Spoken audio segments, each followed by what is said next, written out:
Turkish authorities finally ran out of patience with protesters in Istanbul today.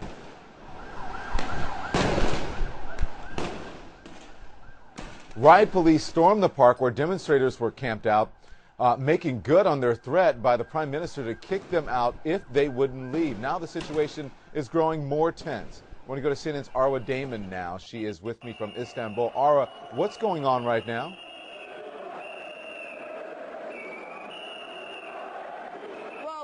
Istanbul Street, that is around a 2-3 minute walk from Taksim Square, Gezi Park itself, and just take a look at what is going on here.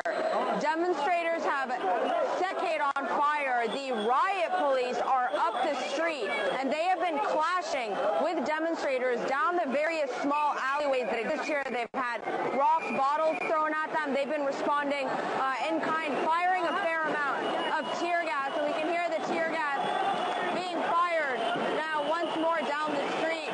And you can just get a sense of the sheer and total chaos that this creates.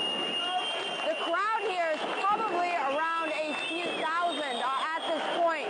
Whenever that tear gas is fired, it causes something of a mini stampede. And this is the people's reaction to the government's action. The government may have run out of patience and decided to go into Gezi Park, but the Turkish population is also, the Turkish population that opposes the Prime Minister has also equally run out of patience with this government, who they say has been trying to restrict them, get involved in their way of life for quite some time now. Because remember, the Gezi Park demonstrations are not just about the park. There's a lot of other core issues here, core grievances when it comes to what it is that the people want to see the government do, Don.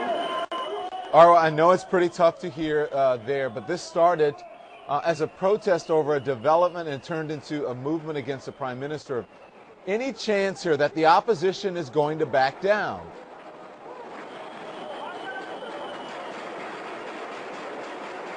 At this point in time, no. I mean, look at this scene around me. This is just hours after the riot police went in and cleared out Gezi Park.